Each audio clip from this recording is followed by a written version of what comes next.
La conférence, elle va porter sur le fonctionnement basique du système digestif et avec un zoom sur les intestins pour essayer déjà d'en connaître un peu plus sur son fonctionnement normal et aussi de faire un zoom sur les dernières découvertes qui émanent de la recherche scientifique. À droite à gauche, on voit plusieurs choses qui commencent à apparaître sur des liens entre le fonctionnement de l'intestin, le fonctionnement du cerveau, certaines pathologies du cerveau comme de la sclérose en plaques, la maladie de Parkinson, l'autisme.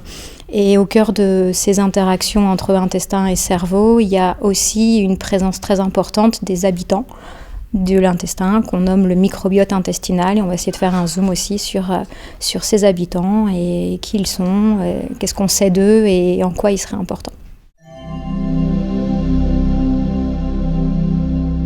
Alors on dit ça parce que quand on va compter le nombre de cellules qu'il y a dans ce système nerveux des intestins, alors les cellules ce sont les unités de base de tous les êtres vivants. Dans un cerveau il y a des milliards et des milliards de cellules et quand on va regarder le système nerveux qui va commander les intestins, on se rend compte que ça représente en quantité de cellules l'équivalent d'un cerveau d'un gros chien.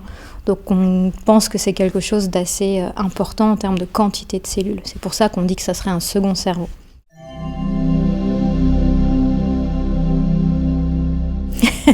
Qui commande entre l'intestin et le cerveau central? C'est une très grosse question à laquelle la réponse serait peut-être le microbiote.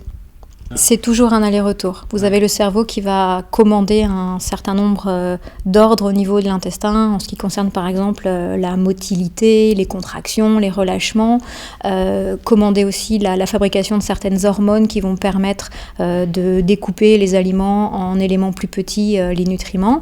Et en retour, vous avez les intestins qui vont informer en permanence le cerveau de ce qui s'y passe, et puis tout le microbiote qui peut produire un certain nombre de composés qui vont aller faire réagir le système intestinal qui va faire remonter les infos jusqu'au système central.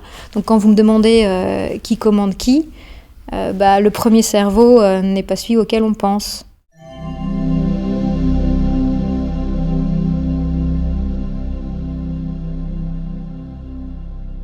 C'est pas qu'on s'était pas intéressé à l'intestin depuis longtemps, mais en fait les techniques actuelles permettent maintenant d'aller explorer ces habitants et avec les techniques modernes qu'on appelle la métagénomique, c'est-à-dire qu'on peut maintenant identifier, on identifie par l'ADN ces habitants, mais sans savoir quelle est leur forme ou comment ils s'appellent.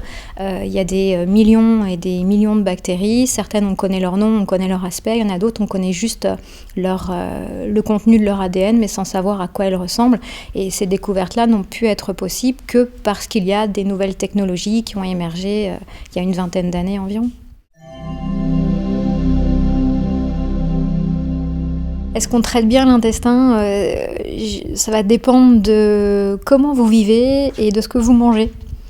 Car en fait, l'alimentation que vous allez avoir a une très grosse influence sur le microbiote intestinal qui, en retour, va influencer par une production de tout un tas de différents composés, molécules, le fonctionnement de l'intestin lui-même, qui peut aussi aller influencer votre fonctionnement cérébral central. Donc à la base de tout, il y a une bonne hygiène de vie et une bonne alimentation qui peut vous permettre d'être plutôt bien.